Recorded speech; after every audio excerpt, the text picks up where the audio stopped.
Pretty much all of you have heard of Sesame Street, so it needs no introduction. It's the longest running kids show in America, based around the titular denizens of Sesame Street, with some human, some Muppets. When I was a kid, I would almost constantly watch it. It was one of, if not my favorite show for quite a while. Of course, I've moved on to other shows, but it's always held a special place in my heart. I loved the characters, the music, the stories. Everything felt perfect to my childhood self. Recently, my kid, Millie, just turned 4, and I wanted to give her some of my old Sesame Street tapes as a birthday present. She was so excited, as it was one of her favorite shows, too. I guess the apple doesn't fall too far from the tree then, huh?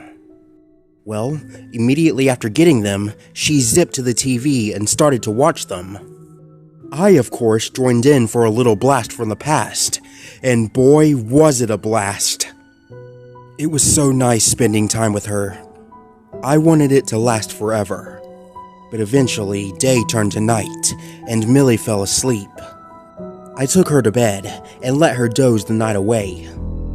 I returned to the living room shortly after and continued my Sesame Street binge. I was on the last tape, and the last episode began to play. There was no intro, so I couldn't tell which episode it was, but I was ready to relive childhood memories, though I did know it was sometime in the 90s. The episode started with Gordon introducing the episode. He was standing next to the big pole where the iconic Sesame Street sign lay when Mr. Snuffleupagus came by. He was there waiting for Big Bird for a day of fun, and was telling Gordon about what fun things they had planned.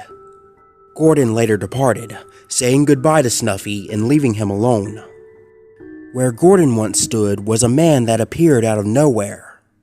He was a tall, skinny white man, wearing a black trench coat, pants, shoes, and fedora. He also had with him a black umbrella, which he held high into the air, even though there was no rain or wind. Eerie, low-pitched music started to play, and then the scene faded out.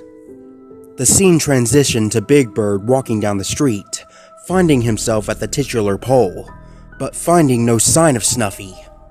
Gordon came by and asked Big Bird what he was doing, to which he said he was waiting for Snuffy. He started saying what fun things they had planned that day, which was quoting Snuffy verbatim until Gordon interrupted him.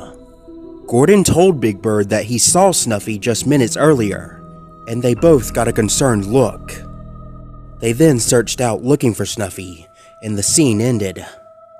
After that scene, a quick cartoon played. I didn't remember this episode, but I chalked it up to being bad memory. But I was interested to see where it was going.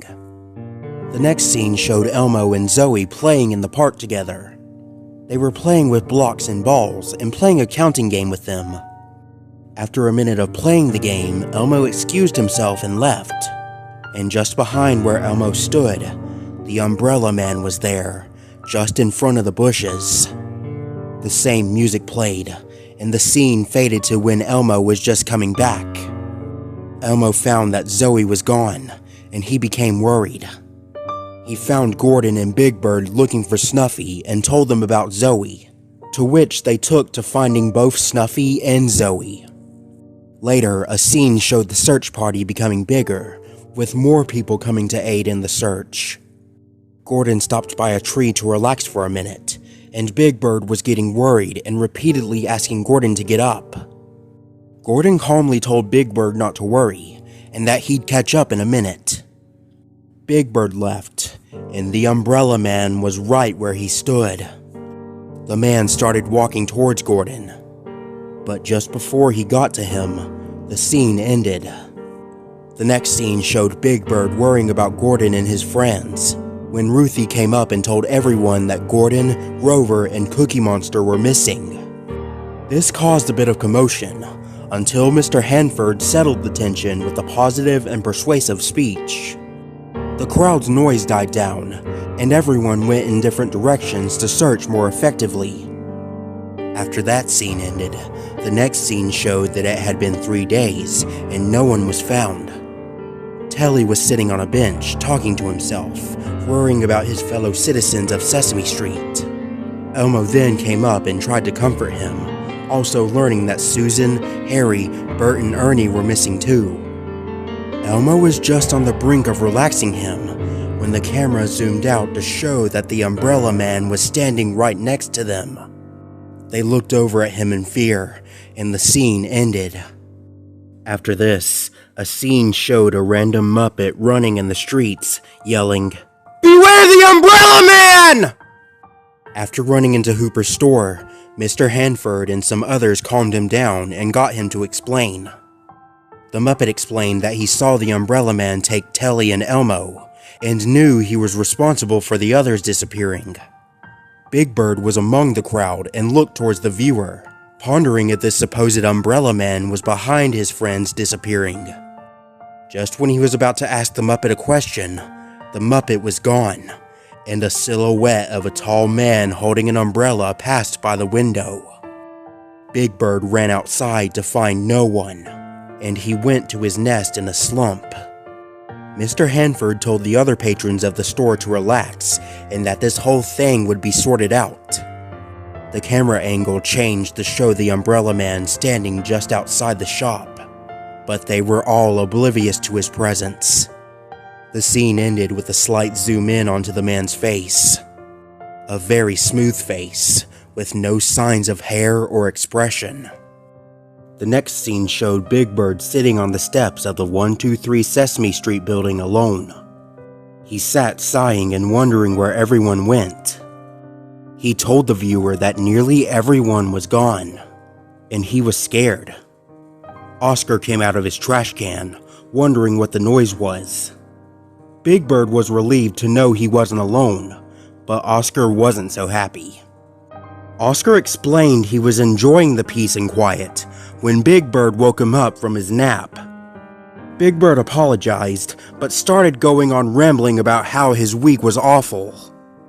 One camera shot was of Big Bird's face, then it went to a shot of both of them, with a small part of the Umbrella Man being visible, but both were oblivious. Big Bird then said this was the best day of his week since he found Oscar, with the camera focused in on his face. But just after he said that, the shot zoomed out to show that Oscar and his trash can vanished. Big Bird went quiet and solemnly walked towards the pole where the episode began. He looked around a bit, then looked down to his feet, looking more miserable than ever. The last shot of the episode showed him looking down, the Umbrella Man walking up behind him. I was a little shocked by what I saw. I didn't know what moral purpose this episode gave, if any. Maybe stranger danger? I don't know. This was a pretty creepy episode. Not just by Sesame Street standards either. I mean, everyone you love going missing? That's quite horrible for kids, nay even adults to watch or comprehend. I haven't let Millie watch this episode for obvious reasons, but I still have the tape. I don't know if I'm the only one who has this episode, or if it was aired at all. I know this is real, if this isn't legit. It's quite the high-scale ripoff. I've looked on the internet for details, but nothing informative has come up. Just stuff about cancelled episodes and banned episodes, like the one with the Wicked Witch came up. But for now, I'll have to settle with the knowledge that this exists, whether I like it or not.